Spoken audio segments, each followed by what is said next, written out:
கர்த்தருடைய பரிசுத்த நாமத்துக்கே மகிமை உண்டாகட்டும். இந்த நாளிலே விட உங்களை இந்த யூடியூப் சேனல் மூலமாக காண்பதிலே கர்த்தர் கொடுத்த கிருபைக்காக உமக்கு நான் நன்றி செலுத்துகிறோம்.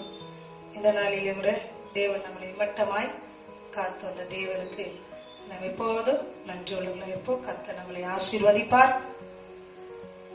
தேவன் பெரியவராய் இருந்து பெரிய காரியங்கள் செய்ய வல்லவர். அந்த கண்களை மூடி நாம் செபிப்போமாக. நன்றி தகப்பனே, இம்மட்டமா எங்களை நடத்தி வந்ததுக்காக நன்றி செலுத்துகிறோம். நேற்றும் இன்றும் என்றும் மாறாது இருக்கிற நல்ல ஆண்டவரே, இந்த கால வேளையில இந்த ஓய்வு நாளிலே நாங்கள் எல்லோரும் வீட்டில் இருந்த வண்ணமாகவே உம்மை துதித்து பாடி செபித்து ஆராதித்து கொண்டு இருப்பதுக்காக கூட நன்றி செலுத்துகிறோம். கர்த்தர் தாமே இப்படிப்பட்ட நாட்களில் எங்களோடு கூட இருந்து சுக பலன் ஆரோக்கியமாக எங்களை வழி நடத்த அந்த கிருபைக்காக நன்றி செலுத்துகிறோம். கர்த்தர் நம்மளை ஆசீர்வதிப்பாராக. ஆமென். என்னோடு சேர்ந்து பாடல்களை பாடி தேவ நாமத்தை நாம் மகிமைப்படுத்துவோம். செப ஆவி ஊற்றுமையா, செபிக்கணும் செபிக்கணும் என்று சொல்லி பாடலை பாடி தேவ நாமத்தை மகிமைப்படுத்துவோம். ஜெப ஆவி ஊற்றுமையா, ஜெபிக்கணும் ஜெபிக்கணுமே. ஜெப ஆவி ஊற்றுமையா, ஜெபிக்கணும் ஜெபிக்கணுமே. ஸ்தோத்திர பலி விண்ணப்பம் ஜெபம், ஸ்தோத்திர பலி விண்ணப்பம் ஜெபம். என் நேரமும் நான் ஏறெடுக்கணும், என் நேரமும் நான் ஏறெடுக்கணும். ஜெப ஆவி ஊற்றுமையா, ஜெபிக்கணும் ஜெபிக்கணுமே.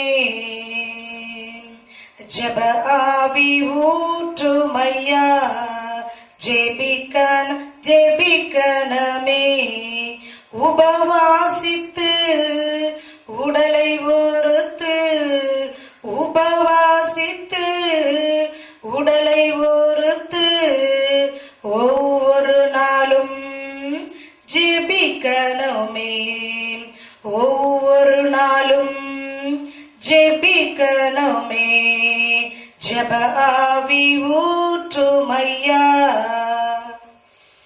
ஜெபிக்கணும் ஜெபிக்கணுமே. ஜெப ஆவி ஊற்றுமையா, ஜெபிக்கணும் ஜெபிக்கணுமே. அதிகமாய் நேசிக்கிற நல்ல ஆண்டவரே, ஆண்டவரே, கடந்த முந்தின வாரத்தை நாம் பார்த்தது போல தானியேல் போல ஜெபத்துல 3 வேளையும் இடைவிடாமல் நாங்கள் ஜெபிக்கணும் என்பதை கற்றுக் கொடுத்தீரப்பா. இந்த நாளிலும் நாங்கள் எப்படி உபவாசம் இருந்து ஜெபிக்கணும் என்பதை அடியல் மூலமே பேச பொறுத்துக்காய் கூட கரத்துல தாழ்த்துற சுவாமி, நீரே பொறுப்பேற்று வழிவந்து இயேசுவின் மூலம் ஜெபிக்கிறோம் பிதா. ஆமென். அல்லேலூயா. இந்த நாளில கூட நாம் கடந்த முந்தின வார நாட்களில பார்த்தது போல தானியேல் 3 வேளையும் இடைவிடாமல் ஜெபித்தார் என்பதை குறித்து சில காரியங்களை நாம் பார்த்தோம், காரியங்களை கற்றுக்கொண்டோம். அதுக்காக தேவனுக்கு நான் நன்றி செலுத்துகிறேன். இந்த நாளில கூட உபவாசம், நாம் இந்த நாட்களில உபவாசம் ரொம்ப அவசியமா இருக்கிறது. நாம் எல்லோரும் வீட்டில் இருந்த வண்ணமாகவே உபவாசம் இருந்து நாம் ஜெபிக்கும் போது கர்த்தர் வெற்றி தருகிற தேவனா இருக்கிறார். ஏனென்றால் நம்முடைய விண்ணப்பத்தை அவர் கேட்கிறவராய் இருக்கிறார். இந்த நாளில நாம் அநேக நாட்களில நாம குடும்பத்துக்காக உபவாசம் இருந்திருக்கிறோம், நம்ம பிள்ளைகளுடைய திருமண காரியங்களுக்காக உபவாசம் இருந்திருப்போம், பலவிதமான கஷ்டங்களுக்காக, கடன் தொல்லைகளுக்காக, பலவிதமான வியாதிகளுக்காக நாம் எல்லா நேரங்களிலும் உபவாசம் இருந்து ஜெபிப்பது அதிகம் இருந்திருக்கிறோம். ஆனாலும் இந்த நாட்களில நாம் எதற்காக உபவாசம் இருக்க வேண்டும் என்பதை குறித்து நாம தேசத்திற்காக இதுவரை நாம் உபவாசம் இருந்ததில்லை. ஏன்னா தனக்காகவும் தம்முடைய குடும்பங்களுக்காகவும் மற்றவர்களுக்காகவும் இப்படிப்பட்ட சூழ்நிலையில நம்ம வீடு கட்டணும்ன்ற ஒரு உபவாசம் இருப்போம், பல இடங்கள் வாங்கணும்ன்ற ஒரு உபவாசம் இருப்போம், பல காரியங்கள் நடக்கணும்னு உபவாசம் இருப்போம், பல விதமான காரியங்களுக்கு நாம் உபவாசம் இருந்தது உண்டு. ஆனா இந்த நாட்களிலே வேதத்தின் பிரகாரம் பார்க்கிற வண்ணமாகவே நமக்கு அருமையான ஒரு தேசத்திற்காக அருமையான ராஜாதி சௌந்தரியமும் அழகும் ரூபவதியும் உள்ள ஒரு ராஜ 127 நாடுகளுக்கு ஒரு ராணியா இருந்தாலும் தேசத்திற்காக அவர் ஜெபிக்கிறாள் என்பதை நான் வேதத்து மூலியமா பார்க்கும் போதுதான் அது யார் என்றால் எஸ்தர் ராணி. எஸ்தர் ராஜாத்தி குறித்து நம்ம பார்க்க போகிறோம். அருமையா நம்ம கற்றுக் கொடுத்துருங்க. எதுக்கெல்லாம் நம்ம உபவாசம் இருக்கிறோம். இன்னைக்கு நாம நம்முடைய இந்திய தேசத்திற்காக, தமிழ்நாட்டுக்காக, சென்னையில் இருக்கிற பலவிதமான மாவட்டங்களை குறித்து, பல ஊர்களை குறித்து, பல கிராமங்களை குறித்து, இந்த கொள்ள நோயை குறித்து நாம் ஜெபிக்க ஆயத்தம் உள்ளவர்களா இருக்க வேண்டும். இந்த கொரோனா வைரஸ் ஒருவருக்கும் பரவக்கூடாது என்று சொல்லி நாம் தேசத்திற்காக, நம்முடைய நாட்டு மக்களுக்காக, நம்ம இருக்கிற இல்லங்களில், நாம் இருக்கிற வசிக்கிற கிராமங்களுக்காக நாம் உபவாசித்திருந்து ஜெபிக்கிறவர்களா இருக்க வேண்டும். அருமையான தேவ திருச்சபையின் பிள்ளைகளே, இதைத்தான் நாம் வேதத்திலே வாசிக்கிறோம். எத்தனையோ காரியங்களுக்கு நாம் உபவாசம் இருந்திருக்கிறோம். ஆனா இங்க எஸ்தர் புஸ்தகத்தை வாசிக்கும் போது இந்த எஸ்தர் ராணி எவ்வளவு அருமையாக தேசத்துக்காக உபவாசம் அந்த மக்களை பாடுபட நம்ம பாக்குறோம். ஆனா வேதத்துல அநேகர் உபவாசம் இருந்தது நம்ம பல காரியங்களுக்காக நம்ம பாக்குறோம். நம்ம வாசிக்கிற பிரகாரம் 1 சாமுவேல் கூட பாக்குறோம். சாமுவேல் ஒரு தீர்க்கதரிசி, ஒரு ராஜா, ஒரு நியாயத்தை விசாரிக்கிறவர், தேவனை எப்படி ஆராதிக்க வேண்டும் என்று அருமையாய் கற்றுக் கொடுத்தார். அதுக்குதான் உபவாசம் இருந்து தேவனை கூட ஆராதிக்கணும் என்று கற்றுக் கொடுக்கும் பொழுது அவர் உபவாசத்தை கற்றுக் கொடுத்த அந்த நாட்களில தேவனை எப்படி ஆராதிக்க வேண்டும் என்று சாமுவேல் கற்றுக் கொடுக்கும் போது பெலிஸ்தரை முறியடிக்கூடிய அந்த வல்லமையை அவர்கள் இருந்த உபவாசத்தினாலே அவர்கள் ஜெயித்தார்கள். அந்த உபவாசம் ரொம்ப ஒரு முக்கியமான ஒரு உபவாசம். நம்ம வாழ்க்கையில உபவாசம் ரொம்ப அவசியமா இருக்குது. ஒவ்வொரு காரியங்களுக்கும் நம்ம உபவாசம் இருந்து வெற்றி சிறக்கிறவர்களா இருக்கிறோம். அல்லேலூயா. இந்த நாளிலோட ஒவ்வொருத்தரை குறித்து வேதத்துல வாசிக்கும் போது ரெட்டை உடுத்திக் கொண்டு அநேகர் உபவாசம் இருந்தார்கள் என்பதை நாம் பார்க்கிறோம். இந்த நாளில கூட அநேக காரியங்கள் பலவிதமான காரியங்களுக்காக உபவாசம் இருப்பார்கள்.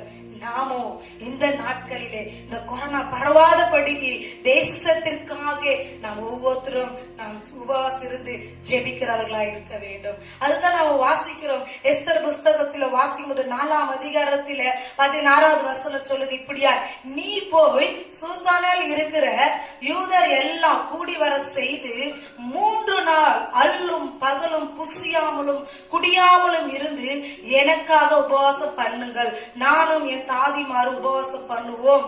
இவ்விதமாக சட்டத்தை மீறி ராஜாவிடத்தில் பிரவேசிப்பேன், தான் செத்தாலும் சாகிறேன் என்று சொல்ல சொன்னார்.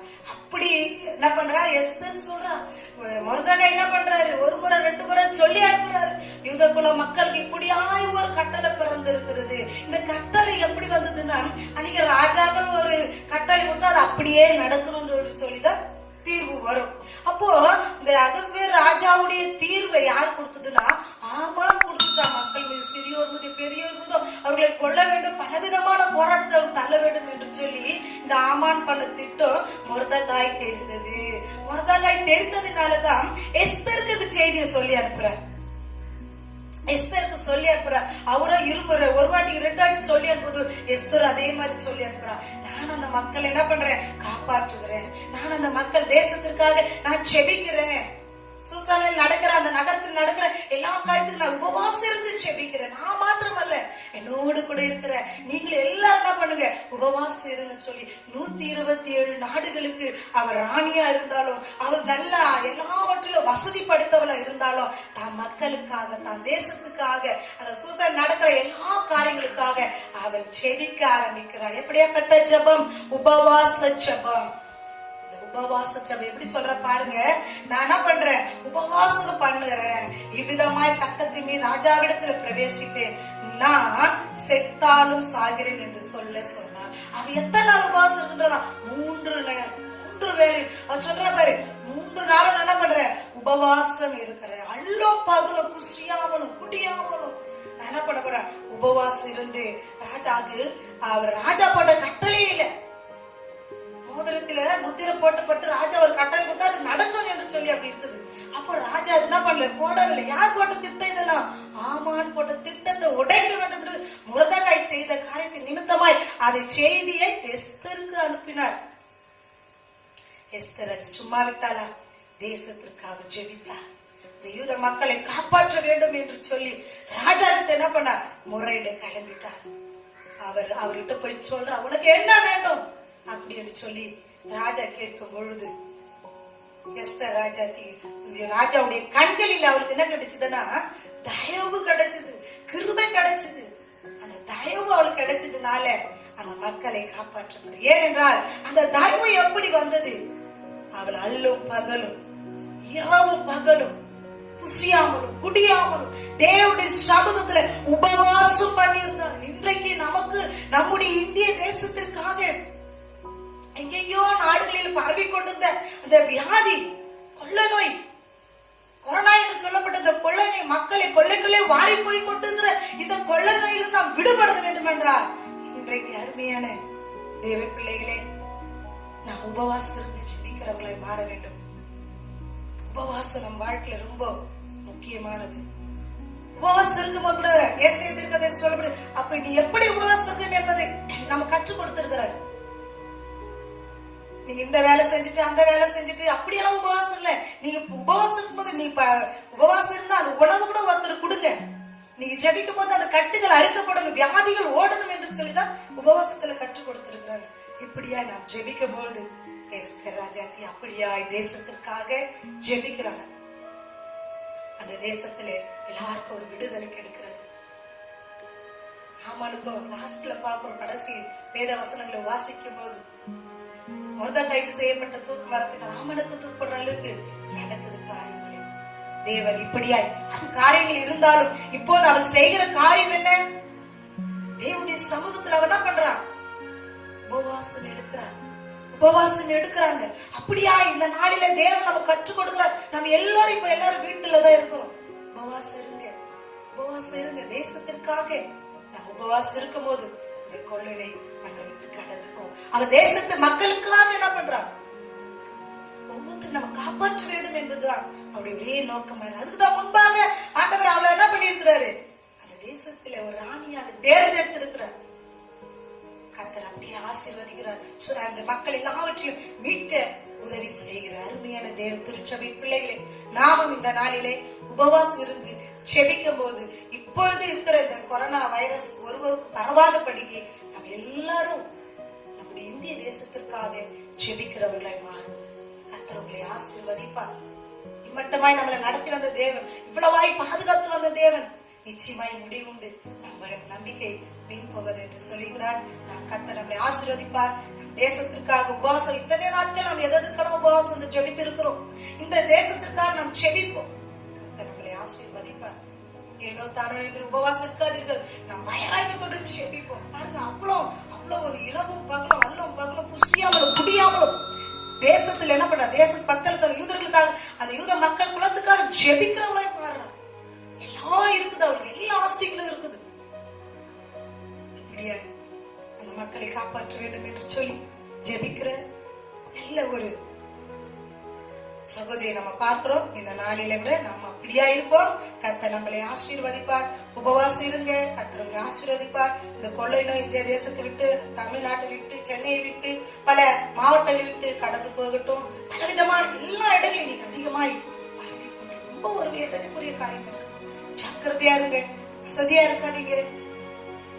நீங்க எல்லாம் உபவாசம் பண்ணி சோமா பிள்ளைகளுக்காக, குடும்பத்துக்காக, கிராமங்களுக்காக, ஊர்களுக்காக எல்லாவற்றுக்காக உபவாசம் ஜோம் பண்ணுங்க. இத்தனை நாளா எதுக்கு நான் ஜோம் பண்ணாண்டுள்ளேன். இந்த நாளிலே இந்திய தேசத்திலே பரவக்கூடாது என்று சொல்லி நாம் ஜெபிப்போம் என்று சொல்லி கர்த்தருடைய சமூகத்திலே உங்களை அர்ப்பணித்து ஜெபிப்பீர்களாக. இப்படி நாம் பார்த்த வண்ணமாகவே ஆண்டவரை ஆராதித்து உபவாசம் இருப்பதை கற்றுக் கொடுத்த சாமி. இடி முழக்க மின்னல், பெரிய இடி முழக்க முன்னே மின்னல் வந்து அவர்களை வெளித்திலே குறித்து போடுது. அது போலதான் நாம் ஆண்டவரை ஆராதிக்கும் போது இந்த கொள்ளை நோய் கடந்து போகிற அளவுக்கு கர்த்தர் கண்களை மூடி நாம் ஜெபிப்போமா?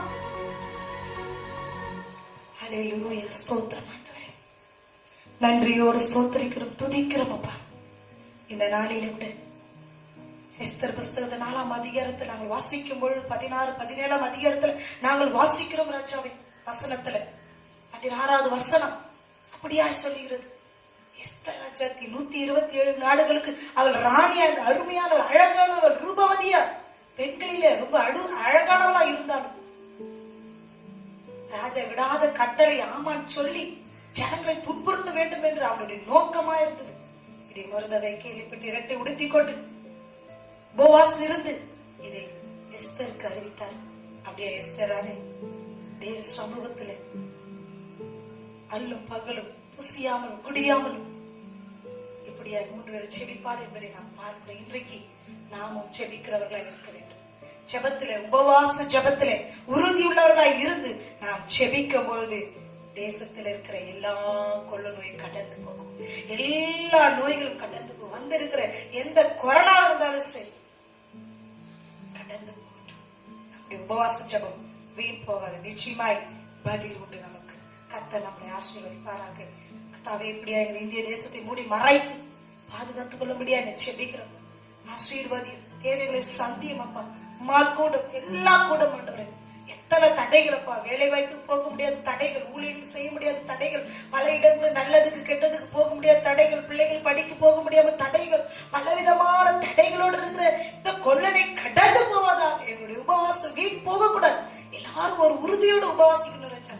குடும்பத்துக்காக எதுக்கெல்லாம் இனி நாங்கள் உபவாசம் இருந்த காலங்கள் உண்டு. ஆனா இன்னைக்கு நோக்கத்தோடு நாங்கள் உபவாசம் இருக்கும் பொழுது கர்த்தர் நிச்சயமாய் பதில் தருவார். நம்முடைய உபவாசம் வீண் போகாது. அநேகர் உபவாசம் இருந்திருக்கிறாங்க. ஆனா நாமும் இந்த நாட்களிலே தேசத்திற்காக உபவாசம் இருப்போம். கர்த்தர் நம்மளை ஆசீர்வதிப்பாராக. எல்லாவற்றிலும் நம்மளை வழி நடத்துவாராக. இம்மட்டமாய் நடத்தின தேவன் இனிமேலும் நம்மளை நடத்த அவர் வல்லவராக இருக்கிறார். சீக்கிரத்தில் இது கடந்து போகும். நாம் விசுவாசிப்போம். கர்த்தர் நம்மளை ஆசீர்வதிப்பாராக. ஆமென். என் ஆத்மாவே கர்த்தரை ஸ்தோத்திரி, என் முழுமே பரிசுத்த நாமத்தை ஸ்தோத்திரி. என் ஆத்மாவே கர்த்தரை ஸ்தோத்திரி. கர்த்தர் கர்த்தரை ஆசீர்வதிப்பாராக. God bless you. கர்த்தருடைய பரிசுத்த நாமத்துக்கு மகிமை உண்டாகுக.